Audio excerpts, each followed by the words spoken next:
Bonjour à tous et bienvenue sur la chaîne Kung Fu Philosophie. Aujourd'hui, on va parler du bâton. Le bâton, c'est l'une des armes principales dans les arts martiaux chinois. Le bâton avec le sabre, c'est l'une des deux premières armes qu'on va apprendre parce que ce sont les deux armes les plus simples à utiliser. Le bâton, c'est une arme constituée d'un seul tenant. C'est une arme contendante et c'est une arme longue. La longueur, l'épaisseur et la flexibilité de l'arme va dépendre du style et de la technique enseignée. Le centre de gravité du bâton se trouve généralement au milieu puisqu'il est de forme cylindrique et que la section du bâton varie très peu sur la longueur, notamment quand l'arme est faite en rotin. Vous avez principalement deux types de techniques. Vous avez une technique qui va utiliser seulement un côté de l'arme pour se défendre et pour attaquer, et une technique qui va utiliser les deux côtés de l'arme pour attaquer et se défendre.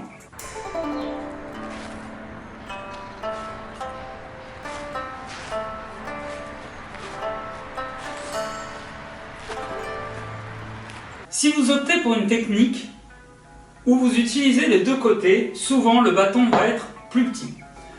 La hauteur appropriée pour un bâton, c'est à peu près la taille de son pratiquant, surtout quand vous utilisez une technique qui utilise les deux côtés. Le problème, c'est que du coup, par rapport à ce bâton, la longe va être beaucoup moins grande. De plus, le fait que vous utilisiez les deux côtés, et bien du coup, vous tenez l'arme à peu près au milieu.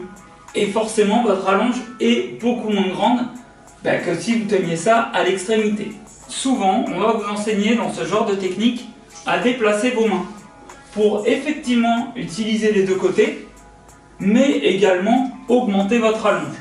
De plus, afin de vous aider à développer de la puissance avec un bâton, de manière générale, que ce soit dans cette technique qui utilise les deux côtés ou dans celle-là, qui utilise le bâton un peu comme une lance, et bien vous allez connecter le bâton au dantian.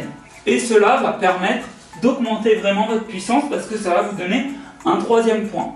Vous avez donc 3 points, 2 points avec vos mains et un troisième point qui est la connexion avec votre buste qui va vraiment permettre d'augmenter la puissance portée par ce coup. Ce genre de technique va donc enseigner déjà la dextérité au niveau des mains pour apprendre justement à faire glisser le bâton dans les mains et donc à constamment essayer de chercher cette allonge quasi maximale.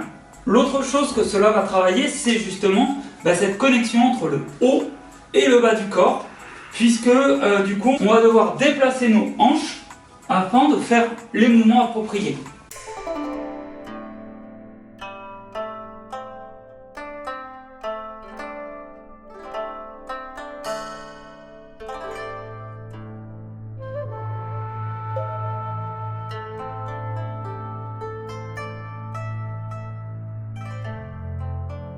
Maintenant, si vous utilisez le bâton à la manière d'une lance, c'est-à-dire par une extrémité, vous allez d'abord devoir choisir une taille du coup plus importante. Et cette taille, ça va être à peu près la hauteur de son pratiquant, le bras levé, moins la hauteur des doigts. Donc il faut que le bâton arrive vraiment en haut de la paume de main. Si l'arme est plus longue en soi, c'est pas grave, mais forcément, ça demandera beaucoup plus de dextérité parce qu'il y a des mouvements où on risque d'être gêné par la longueur du bâton. Et plus c'est court, et moins vous risquez d'heurter par exemple le sol ou d'autres obstacles alentour. Du coup, lors de l'utilisation du bâton de cette manière, l'allonge est quasi tout le temps maximale. Et l'idée, ça va être de conserver l'adversaire très loin de vous, mais suffisamment proche du bâton pour pouvoir du coup l'atteindre. Le risque, c'est que votre adversaire décide de venir proche de vous. Auquel cas, il va vous falloir vous déplacer pour conserver cette distance du bâton pour pouvoir justement parer, contre-attaquer. Du coup, cette technique va également permettre de travailler le haut et le bas du corps en utilisant aussi les hanches justement pour amener le bâton à donner le coup approprié. Puisque là, pour le coup, c'est vraiment les hanches qui vont amener la direction de l'arme et donc à finir ce mouvement. On ne va pas forcément venir tendre davantage le bras, on va finir le mouvement, effectivement. On passe de là à ça, mais la majorité de l'énergie va être amenée par la hanche, pour le coup. Et là aussi, cette connexion avec le corps est super importante pour avoir, encore une fois, ces 3 points de connexion. Un peu d'histoire maintenant. Il est assez simple de penser que le bâton a été l'une des premières armes à être utilisée.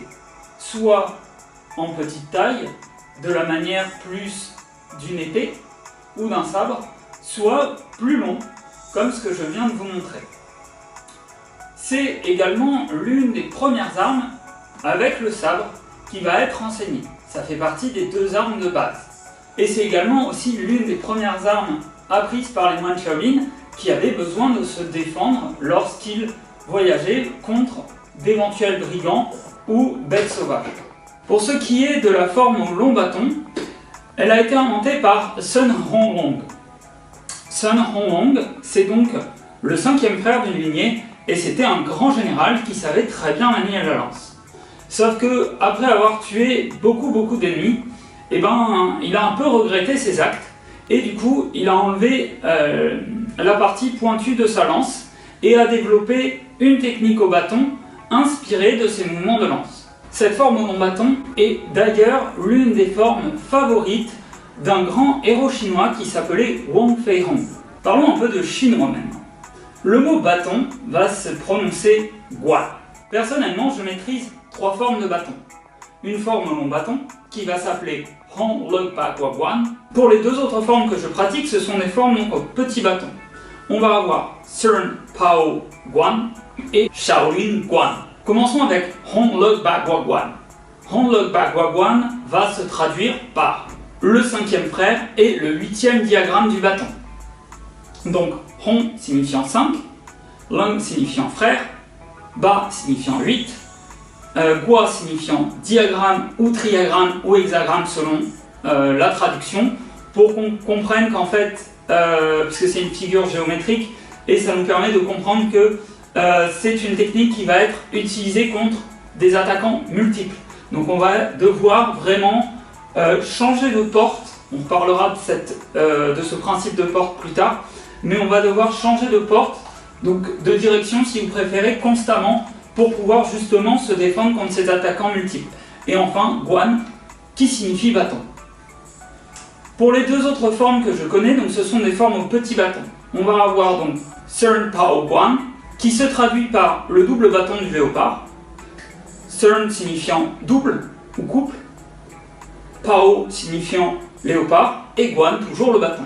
Et enfin la dernière que je pratique, ça s'appelle Shaolin Guan. Shaolin Guan se traduirait donc par le bâton de la petite forêt. Shaolin Guan, donc Shao veut dire petit, Lin ce serait la forêt, plus précisément le bois, puisque si vous regardez le caractère chinois, normalement il est constitué de 2 arbres, et donc ça veut dire un bois. Un seul arbre, donc c'est un arbre, 2 symboles côte à côte, c'est un bois, et 2 symboles côte à côte plus un au-dessus, ça va être une forêt. Et enfin, Guan, encore une fois, pour le bâton. Merci d'avoir regardé cette vidéo, j'espère qu'elle vous a plu, et j'espère qu'elle vous a appris des choses. Sachez que chaque terme que je traduis du chinois, je mets donc les caractères sur la vidéo, mais je les mets aussi en lien dans la description. Si vous avez besoin d'avoir les caractères, au moins vous pouvez les avoir en bas dans la description. Pour le reste, j'espère que ça vous a plu, que ça vous a appris des choses. Pensez à mettre un petit pouce en l'air, partagez la vidéo si vous voulez, et abonnez-vous. Et moi je vous dis à très vite pour une prochaine vidéo.